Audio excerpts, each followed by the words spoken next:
Morning friends, કેટલાક MCQ એન્ટ્રન્સના આપણે solve કરવાનો પ્રયત્ન કરીએ છીએ. પ્રશ્ન છે, નીચેના પૈકી કયા મિશ્રણને મેટ્ટે કહેવાય? ઓકે, મેટ્ટે એ કોપરના શુદ્ધિકરણની પ્રક્રિયા દરમિયાન પ્રાપ્ત થાય છે. બરાબર, કોપરની શુદ્ધિકરણની જે પ્રક્રિયા છે તે દરમિયાન કોપર પાયરાઇટ એટલે કે કોપરની સલ્ફાઇડ વાળી ખનિજ. બરાબર, હવે મેટ્ટે એટલે કોપર સલ્ફાઇડ અને આયર્ન સલ્ફાઇડ બેના સલ્ફાઇડનું મિશ્રણ. કારણ શું? તો કે સલ્ફાઇડ વાળી જે ખનિજ છે તેને રેતી સાથે ગરમ કરવામાં આવે છે હવાની હાજરીમાં, તો એને કારણે કોપર સલ્ફાઇડ પણ બને છે અને FeS એટલે કે આયર્ન સલ્ફાઇડ પણ બને છે. તો મેટ્ટે એ Cu2S અને FeS નું મિશ્રણ છે. કોનું? બંને સલ્ફાઇડ, યાદ રાખવાનું, કોપર સલ્ફાઇડ અને આયર્ન સલ્ફાઇડ, એના મિશ્રણને મેટ્ટે તરીકે ઓળખવામાં આવે છે. એટલે જવાબ આવશે D, Cu2S and FeS. Okay,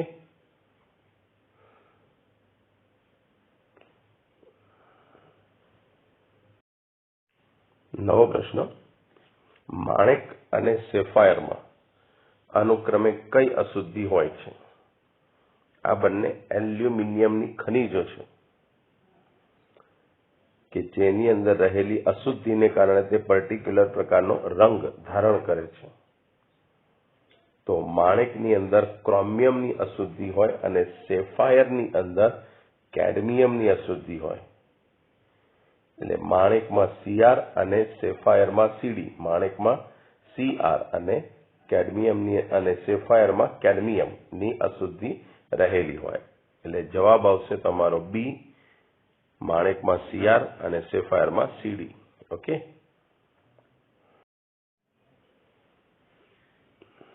નવો પ્રશ્ન, NaAlOH4 નું IUPAC નામ. ચાલો, તો આપણે સંકીર્ણ છે, પહેલા ધન આયન છે, એટલે પહેલા તો ધન આયનનું નામ આવે એટલે સોડિયમ. પછી અંદર જે છે તે ક્યાંથી ચાલુ કરવાનું છે? લિગેન્ડથી. લિગેન્ડ કયો છે? હાઇડ્રોક્સિલ. કયો છે? હાઇડ્રોક્સી. એટલે એને હાઇડ્રોક્સો તરીકે આપણે એને ઓળખીએ છીએ. બરાબર, ઓકે, અથવા હાઇડ્રો. તો 4 એટલે ટેટ્રા, સોડિયમ ટેટ્રાહાઇડ્રો. હવે સોડિયમ ધન આયન એટલે ચોરસ કાઉન્સને મળે ઋણ આયન એટલે માઇનસ ચાર્જ. આપણો સંકીર્ણ ઋણભારિત છે, ઋણભારિત હોય તો 8 પ્રત્યે લાગે એટલે એલ્યુમિનેટ, સોડિયમ ટેટ્રાહાઇડ્રોક્સો એલ્યુમિનેટ અથવા તો સોડિયમ ટેટ્રાહાઇડ્રો એલ્યુમિનેટ. અને એવો વિકલ્પ છે વિકલ્પ નંબર બી. બરાબર, સોડિયમ ટેટ્રાહાઇડ્રો એલ્યુમિનેટ, એની ઓક્સિડેશન અવસ્થા કેટલી? 3. બરાબર, એ આપણે આગળ શીખી ચૂક્યા છે.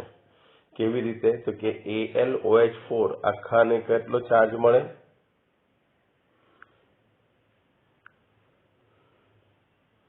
AlOH4 ટાઈમ્સ આખાને કેટલો ચાર્જ મળે? -1. તો કે બરાબર -1. તો 1 Al વત્તા 4 ગુણ્યા OH નો બી -1 બરાબર કેટલો? -1. બરાબર, ઓકે. તો હવે Al બરાબર -4 બીજી બાજુ તો +4 ઓછા 8 બરાબર કેટલો થઈ જાય? 3. એના આપણે આ રીતે રોમન વર્ડમાં લખીએ છીએ. એટલે Al ની ઓક્સિડેશન અવસ્થા કેટલી થશે? 3. બરાબર, એટલે એ પ્રમાણે જો તમે જોશો ને તો એનો ઓક્સિડેશન અવસ્થા પણ આપણને ખબર પડશે. એની ઓક્સિડેશન અવસ્થા કેટલી છે? 3. એટલે આખું નામ થાય સોડિયમ ટેટ્રાહાઇડ્રો એલ્યુમિનેટ 3. એટલે જવાબ આવશે આપણો બી. ઓકે, નવો પ્રશ્ન, ફીણ પ્લવન પદ્ધતિમાં અવસાદક તરીકે NaCN ઉમેરવાથી કયા પ્રકારની સલ્ફાઇડયુક્ત કાચી ધાતુ દૂર થાય છે? બરાબર, એમ તો ફીણ પ્લવન પદ્ધતિનો ઉપયોગ આયર્ન પાયરાઇડ, કોપર પાયરાઇડ જેવી સલ્ફાઇડયુક્ત ખનિજના શુદ્ધિકરણ માટેની છે, પરંતુ એની મદદથી સલ્ફાઇડ વાળી 2 ખનિજને અલગ પણ કરી શકાય છે અને એને માટે અવસાદક તરીકે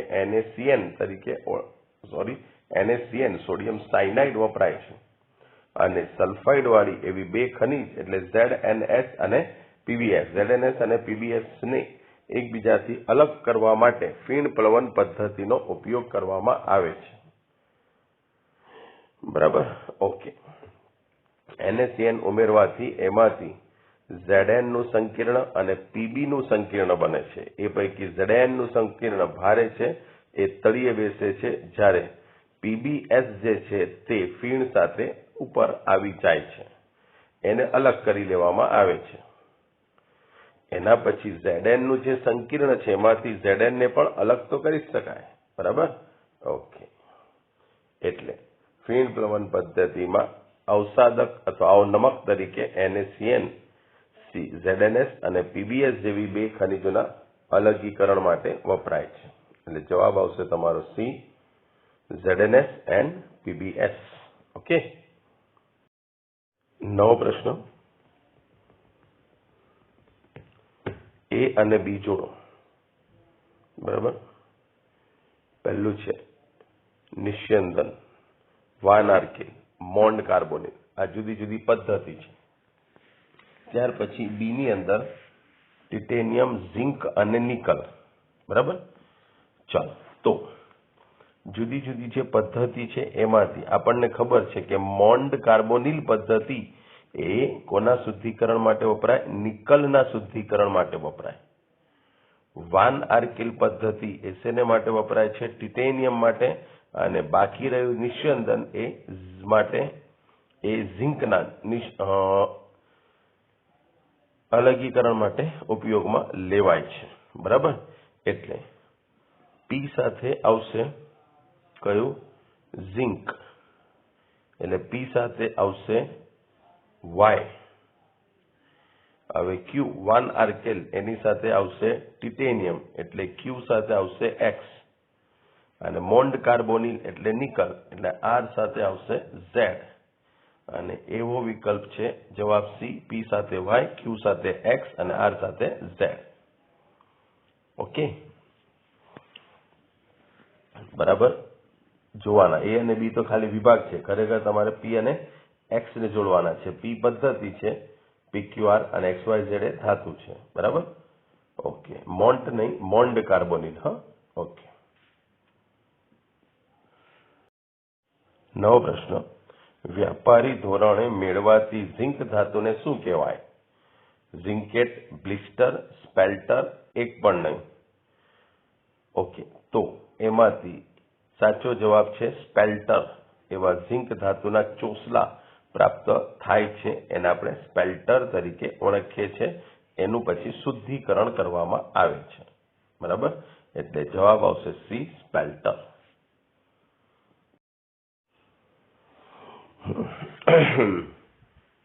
9 પ્રશ્ન.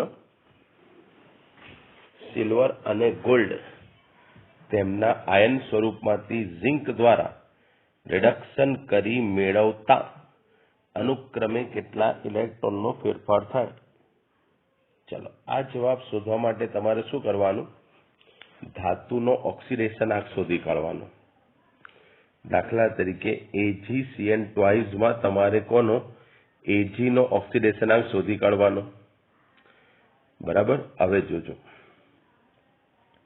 અહીંયા જે Ag છે તે Ag નો ઓક્સિડેશનાંક 2AgCN ટ્વાઇઝ -1 છે ને. બરાબર, એટલે CN ટ્વાઇઝ -1 એટલે Ag એનો ઓક્સિડેશનાંક કેટલો થશે? +1. CN ના -2 એટલે બહાર જાય તો +2, 2 ઓછા 1 એટલે 1. પણ એવા 2 Ag છે ને, 2Ag એટલે એનો ઓક્સિડેશનાંક, કુલ ઓક્સિડેશનાંક ગણવાનો +2. શું ગણવાનો? કુલ ઓક્સિડેશનાંક. આપણે 11th માં રેડોક્સ પ્રક્રિયા કરતા હતા એ પ્રમાણે. હવે 2Ag, હવે Ag એટલે શુદ્ધ સ્વરૂપે હોય તો +2 થી 0 એટલે કેટલાનો ફેરફાર થયો? 2 ઇલેક્ટ્રોનનો. કેટલા ઇલેક્ટ્રોનનો ફેરફાર થયો? 2 ઇલેક્ટ્રોનનો.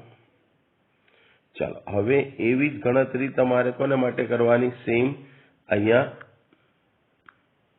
ગોલ્ડ માટે એમાં બી AuCN ટ્વાઇસ -1 તો AU ની 2 AU છે તો એનો કુલ ઓક્સિડેશનાંક કેટલો થશે +2 અને એકલું AU ધાતુ સ્વરૂપે હોય અને બી પ્રમાણિક સ્વરૂપમાં એટલે એનો ઓક્સિડેશનાંક 0 એટલે 2 થી 0 એટલે અહીંયા બી કેટલાનો ફેરફાર થયો 2 નો ઉપર બી કેટલાનો 2 નો ઓકે તો એ પ્રમાણે બંનેમાં કેટલા કેટલા ઓક્સિડેશનાંકનો ફેરફાર થશે તો કે પહેલામાં પણ 2 બીજામાં પણ 2 એટલે જવાબ આવશે તમારો C 2 2 જવાબ શું આવશે C 2 2 ઓકે એટલે આ પ્રમાણે ગણતરી કરવાની સરસ પ્રશ્ન છે બરાબર ઓકે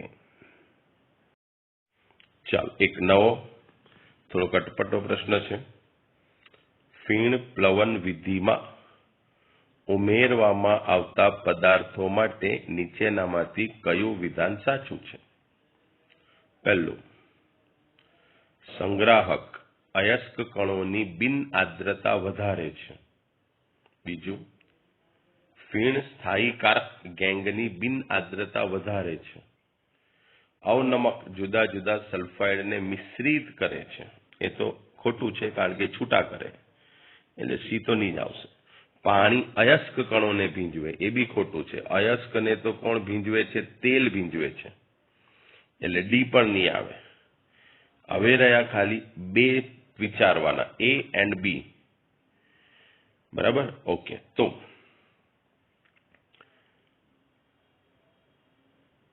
બી જે છે ફીણ સ્થાયીકારક ગેંગની બિન આદ્રતા વધારે છે બરાબર તો એ ખોટું ફીણ સ્થાયીકારક તો શું કરે છે ફીણ જેટલું બનેલું હોય ને એને જાળવી રાખે છે બરાબર ગેંગની તો આદ્રતા ભેજ આદ્રતા એટલે ભેજ ગ્રહણ ક્ષમતા એ તો વધવી જોઈએ બરાબર પણ એ ફીણ સ્થાયીકારક વધારતો નથી એટલે બી પણ નહીં આવશે એટલે જવાબ માટે હવે ખાલી એક જ ઓપ્શન રહ્યો એ સંગ્રાહક જે છે તે અયસ્ક કણોની બિન આદ્રતા વધારે છે બરાબર છે ને અયસ્ક તો તેલથી ભીંજાવું જોઈએ પાણીથી ભીંજાવું નહીં જોઈએ એટલે કે એ આદ્રતા પાણી ભેજ ગ્રાહી નહીં રહેવો જોઈએ બરાબર અને એ કામ કોણ કરે છે સંગ્રાહક એટલે તમારો જવાબ આવશે સંગ્રાહક મેઇન આ છે ભલે સંગ્રાહક વિશે તમને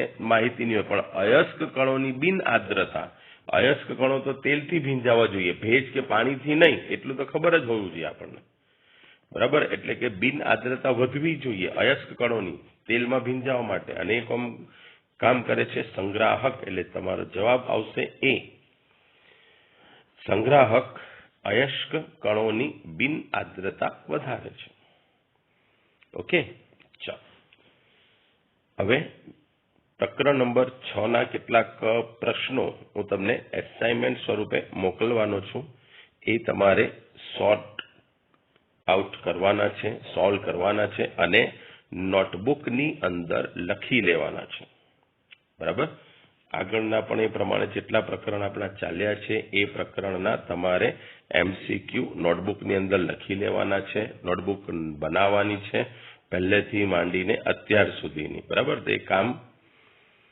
સમયસર વ્યવસ્થિત કરતા રહેજો બરાબર બધું એક સાથે ભેગું નહીં કરતા ઓકે ચાલો